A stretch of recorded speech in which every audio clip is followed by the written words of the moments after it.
Cast channel. आपसे बात करना चाहूँगा निजीकरण के बारे में। निजीकरण, एक देश में जो निजीकरण होने जा रहा है, इससे क्या हानि होने वाली है और आप किस तरीके से बर्बाद होंगे, आपका जीवन भविष्य कैसे खराब होगा, इसके बारे में आपको बताऊंगा। निजीकरण होने से आपको क्या हानि होगी और क्या लाभ होंगे, इसके बारे में आपको कुछ बताना चाहता हूँ। निजीकरण देश की युवा पीढ़ी के लिए बहुत बड़ी हानि और समस्या है। अगर युवा वर्ग ने इस पर आवाज़ नहीं उठाई तो क्या होना है। हम पढ़ते हैं, अपने बच्चों को पढ़ाते हैं, हम लिखाते हैं। क्यों पढ़ाते लिखाते हैं? केवल अच्छे जॉब के लिए। अच्छा जॉब प्राइवेट सेक्टर में नहीं मिलता, अच्छा जॉब सरकारी सेक्टर में ज़्यादा मिलते हैं। अगर सरकारी करड़ी, हर चीज़ में सरकारी करड़ी हो जाएगा तो आप अपने बच्चों को किस लिए पढ़ाओगे, किस लिए लिखाओगे, क्या करोगे अपने बच्चों को। हमारी ये उम्मीद होती है कि हम अपने बच्चों को अच्छी से अच्छी शिक्षा दें और अच्छी शिक्षा लेने से हमारा बच्चा अच्छी नौकरी पर जाए। और अच्छी नौकरी कहाँ पर है? सरकारी सेक्टर में।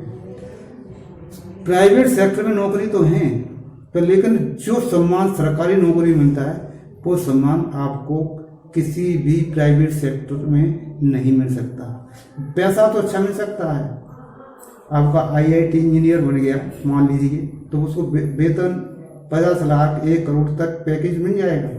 लेकिन अगर आपका एक बच्चा आईएएस, पीसीएस या एडीएम सरकारी नौकरी कोई जॉब मिलता है तो जो सम्मान उसमें है वो सम्मान प्राइवेट सेक्टर में नहीं है। सबसे पहली बात मैं कहना चाहूँगा कि अगर आपकी रेलवे निजीकरण हो जाएगा, सबसे ज़्यादा नौकरी यानी सबसे ज़्यादा सरकारी नौकरी की बेरोजगारी की समस्या को हल करती है सरकारी सेक्टर करता था, जैसे रेल विभाग, बिजली विभाग, बैंक विभाग, शिक्षा विभाग। अगर ये शिक्षा विभाग और बैंक विभाग इन सबका निजीकरण हो गया और कुछ हो भी गया है तो आप नौकरी कहाँ करोगे, कहाँ जाओगे। आप हजारों लाख रुपया खर्च करके स्कूलों में अच्छी महंगी से महंगी शिक्षा अपने बच्चों को दिलवा रहे हो, और वो आपकी जो शिक्षा अगर किसी तरीका से आपके बच्चे की नौकरी नहीं लगी तो आपकी शिक्षा बेकार गई।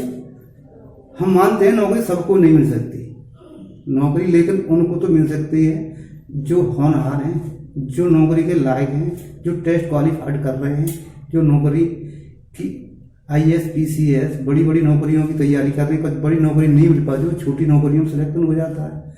अगर इन चीज़ों से आप वंचित रह जाओगे निजीकरण से तो आपके बच्चों का भविष्य क्या होगा। मान लीजिए रेलवे में 1 करोड़ नौकरियां हैं, अगर उसका निजीकरण हो गया तो 1 करोड़ नौकरी से आपके बच्चे का कोई गया काम से। प्राइवेट सेक्टर में कितनी नौकरी करा लो, प्राइवेट सेक्टर में नौकरी आपको मिलेगी निजीकरण में तो काय भी मिलेगी ठेकेदारी के अंडर में। ठेकेदारी के अंडर में आपको नौकरी मिलेगी तो वो जब चाहेगा तब निकाल देगा। ठेका उसको दिया 1 साल गया 2 साल का, जब तक ठेकेदार रहेगा तब तक तुम्हारा बच्चा नौकरी में रहेगा। जब ठेकेदार गया तो तुम्हारा बच्चा घर है, फिर क्या करोगे। इसलिए मेरा कहना है कि आप जो भी, अगर आपने निजीकरण के खिलाफ आवाज़ युवा वर्ग ने नहीं उठाई और जनता ने नहीं उठाई तो आपके बच्चे मजदूर हो जाएंगे। ऐसे मजदूर हो जाएंगे जो ठेकेदार के अंडर में काम करेंगे, वो भी डेली बेसिस पर करेंगे। किसी दिन काम कितना काम करोगे उतना पैसे मिलेंगे। कोई ज़रूरी नहीं है कि आपको ठेकेदारी में भी काम मिले।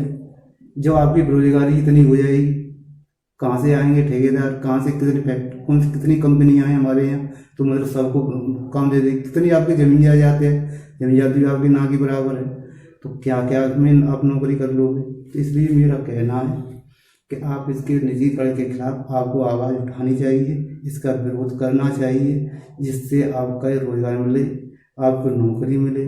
और रोजगार की आप देख लीजिए, और रोजगार में तो जो मान लीजिए चाट बिजनेस चीनी से लेकर के है ना, ये सब लोग उद्योग हैं, बड़े बिजनेस हैं, ये सब रोजगार में ही आते हैं। तो अब इतना बड़ा बिजनेस आप खड़े कर लोगे मजदूरी से, कैसे हो जाएगा आपका। जब आपके पास पूंजी नहीं होगी, आपको पेट भरने के भी लाने पड़ सकते हैं, तो आपका निर्णय कैसे हो सकता है। तो आप जो है निजीकरण के खिलाफ जब तक आप आवाज़ नहीं उठाओगे तब तक आप बेरोजगार हो जाओगे, नौकरी से चले जाओगे। फिर क्या करोगे? बैठे बैठे धीरे धीरे आप देखते रहो, सरकार करती रहो, तुम ये देखते रहो ये मेरी पार्टी है, मेरी सरकार, मेरे आदमी, मेरी जायकों लगे रहो। अभी अपना तब तक हिसाब किताब पूरा क्लियर कर देते हैं। फिर क्या करोगे? अब मान लीजिए बैंक हैं, बैंकों में ही अब मान लीजिए कि एक बैंक जो बैंकों में निजीकरण होने जा रहा है, जब ऐसे ही सन 75 से पहले इंदिरा गांधी की जमाने में से पहले भी बैंकों नहीं थी, बैंक बहुत कम थी, और अब आपके पैसे जो पैदा करते थे जेब में रखते थे वो सब खर्च कर लेते थे, और जो बचता था वो घर में लेते थे। चोर आते, डकैत आते, सब लूट ले जाते थे। फिर इंदिरा गांधी ने इसका राइटीकरण किया। राइटीकरण करने के बाद बैंक के सबके खाते खुले, बैंकों में पैदा जाने लगे, बैंकों में आपको रोजगार भी मिलने लगा। उसमें कुछ सरकारी शेयर था, उसमें आपको लोन भी मिलने लगा। जब लोन मिलने लगा तो आपकी खेती बाड़ी अच्छी होने लगी, आप धंधे पानी करने लगे, आपको बहुत सा लोन दिया, खेती पशु पक्षियों के लिए, रोजगार के लिए आपको पैसा दिया गया। लेकिन अगर ये प्राइवेट सेक्टर में चलेगी तो आपको नौकरी तो गई सो गई, लेकिन आपको लोन भी नहीं मिलेगी। आपको लोन, प्राइवेट कंपनियां, जब प्राइवेट बैंक हैं लोन अगर नहीं देगी तो आप बिजनेस करोगे कैसे? आपका बिजनेस होगा कैसे? आप खेती कैसे करोगे? केसीसी आपको कैसे मिलेगी? क्योंकि वो उन्हीं को देंगे जिसका विश्वास पात्र होगा, उनकी इच्छाएं देंगे, नहीं देंगे अपना पैसा तो मरवाएंगे। वैसे ये थी, कुछ सरकार झेल जाती थी, कुछ बैंक झेलती थी, तो आपका पैसा लोन माफ हो जाता था, उसमें मतलब जैसे आपको रियायत मिल जाती थी। लेकिन अब सागवानी प्रथा जैसा हिसाब बनने जा रहा है, आपको नौकरी में कुछ मिलने वाला नहीं है, और आपको न नौकरी मिलेगी, न आपको लोन मिलेगी, न आपको केसीसी मिलेगी। किसान खेत नहीं कर पाएंगे। क्यों नहीं कर पाएंगे? क्यों? वो आपको देगी क्यों? उसको नहीं विश्वास कि पैसा नहीं देगा, नहीं दे रहा लोन, साइकिल जैसा हिसाब उसी को लोन देंगे जो हमारा पैसा देगा। तो निजीकरण से हमारे बहुत बड़े नुकसान हैं। और फायदा क्या है निजीकरण से? निजीकरण से फायदा है कि सरकार को फायदा होगा, उसका शुद्ध मुनाफा होगा, सरकारी खाते में जाएगा। जो पैसा उसमें घाटा जो सरकार को लगता था वो घाटा नहीं होगा। लेकिन जब सरकार तो पैसे वाली हो जाएगी, लेकिन जनता गरीब हो जाएगी। फिर क्या करोगे? जनता तो गरीब हो जाएगी और सरकार पैसे हो जाएगी। इससे आपका क्या लाभ होगा? बेरोजगारी बढ़ेगी। आपका व्यक्तिगत अपना भी तो फायदा होना चाहिए, जिससे हमारी रोजगार मिले, नौकरी मिले, काम धंधा चले, ये चले। इसलिए हमारे सब निजीकरण होने से हमारा सब समाप्त हो जाएगा। फिर क्या करोगे? इसलिए सबको निजीकरण के खिलाफ आवाज उठानी चाहिए, क्योंकि हम अपने बच्चों को पढ़ाते हैं, लिखाते हैं, केवल इसलिए पढ़ाते हैं कि हमारा बच्चा अच्छी से अच्छी नौकरी पर पहुंचे। हमारा अगर हमें देगा कि जब हमारा बच्चा को इतना पैसा खर्च करे, इतने पढ़ाई लिखाई करे और खूब अच्छी शिक्षा देना, अच्छी स्कूलों में पढ़ाएं, लाखों रुपया खर्च करें, तो उसमें लाखों रुपया खर्च करने के बाद फिर एक ठेकेदार के अंडर में नौकरी करे, तो ये भाई ये तो बात तुम्हें भी अच्छी नहीं रहेगी और हमको भी नहीं अच्छी लगेगी। क्योंकि ठेकेदार होगा एक बिना पढ़ा लिखा वैसा व्यक्ति होगा जो अपना धंधा चला करके अपना ठेकेदार ले लेगा, उसके अंडर में इंजीनियर और अच्छे अच्छे पढ़े लिखे बच्चे हैं, वो 15-15, 10-10 हज़ार रुपये नौकरी करेंगे, उसके अंडर में करेंगे। जब चाहेगा तब निकाल देगा, तो तुम्हारा क्या पढ़ाई का मित्र रहेगा, क्या आपकी क्या इज्जत रह जाएगी? तो आप सोचिए कि इसके आपको भविष्य आपका खराब होगा कि किसी और का होगा। इसलिए तुम सबको इसकी आवाज़ उठानी चाहिए। हमारा देश हमारे हिसाब से चलना चाहिए, जनता के हिसाब से चलना चाहिए।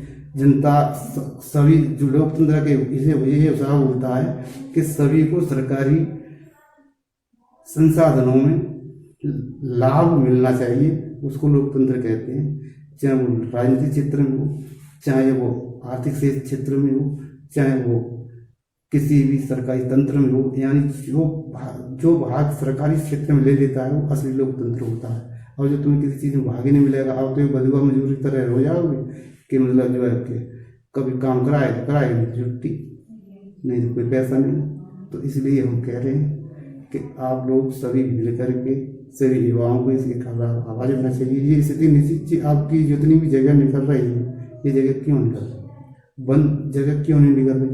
इसलिए निकल रही है कि आप लोगों ने कभी ये सोचा ही नहीं कि हमें सरकारी अच्छी नौकरी मिले। अब आप टेट दे रहे हो, पेट दे रहे हो, सब दे रहे हो, लेकिन नौकरी दे, जब नौकरी नहीं हो, सरकारी नौकरी है, तो टेट पेट का तुम्हारा होगा क्या करोगे टेट पेट का? जब तुम्हें कोई नौकरी ही नहीं मिलेगी तो टेट निकाल क्यों रहे हो, पेट निकाल क्यों रहे हो? जब सब निजीकरण होने जा रहा है, इतने अच्छे अच्छे महंगे स्कूलों में पढ़ा रहे हो, फिर तुम्हारा होगा क्या?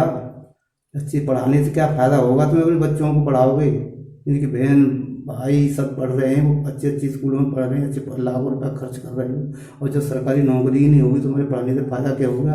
प्राइवेट क्षेत्र में कितने जाएंगे? प्राइवेट क्षेत्र में भी क्यों तो अच्छी अच्छी कॉलेज जिनके पास पैसा है वो पढ़ा लेंगे, और जिनके पास पैसा नहीं वो कहाँ से पढ़ा लेंगे? तो और इसके बारे में आदमी को सोचने की होनी चाहिए, जो है जिससे कि सरकार के खिलाफ सभी को आवाज़ उठानी चाहिए। नहीं एक दिन वो आ जाएगा कि वो कहावत है कि न घर के रहोगे न घाट के। इस धीरे धीरे आपको ये लगता रहेगा ये हमारी सरकार है, फायदा सरकारों में नहीं लोगों को फायदा होता है। जो पार्टी के जिसमें पार्टी के हाई लेवल के लोग से हुए हैं, पद मिलते हैं, पार्टी मिलती है, लोग को ठेका मिल रहा है, किसी को कुछ मिल रहा है, कोई किसी को कुछ फायदा होता है। आम पब्लिक जो है वोटर है उनको कुछ फायदा नहीं होता, ना उन्हें कुछ भी फायदा मिलने वाला है, और कितने किसी को फायदा उठा लिया। इसलिए उन पार्टियों को वोट दो जो सरकारीकरण करे, प्राइवेटकरण को निजीकरण को खत्म करे, सरकारीकरण को करे, जिससे हमारे बच्चे लगने की बात ये है कि वाले जो योग होगा वो लगेगा, योग नहीं होगा तो दूसरा काम करेगा तो भाई सरकारी क्षेत्र में जाएंगे, प्राइवेट क्षेत्र में जाएंगे, बेरोजगारी कम होती रहेगी, नौकरी तो मिलनी है। और जब प्राइवेट से हो जाएंगे, प्राइवेट की कंपनी कम हुई तो फिर सब कहाँ से जाएंगे? उस समस्या सामने आ जाएगी जो सरकारी करण में समस्या आती थी, वही समस्या आएगी प्राइवेट करण में, जो वहाँ भी लाइन लगी रहेगी अच्छे वहाँ भी पढ़ के लोगों की, प्राइवेट के लिए भी वो भी ठेकेदारी के अंडर में, क्या करोगे? इसलिए साथी मैं तो समाचार समाप्त करता हूँ। और इसलिए साथी आप लोगों को नमस्कार, धन्यवाद। इसी के साथ खबरें समाप्त हुई। कृपया हमारे चैनल को लाइक, शेयर व सब्सक्राइब करना ना भूलें।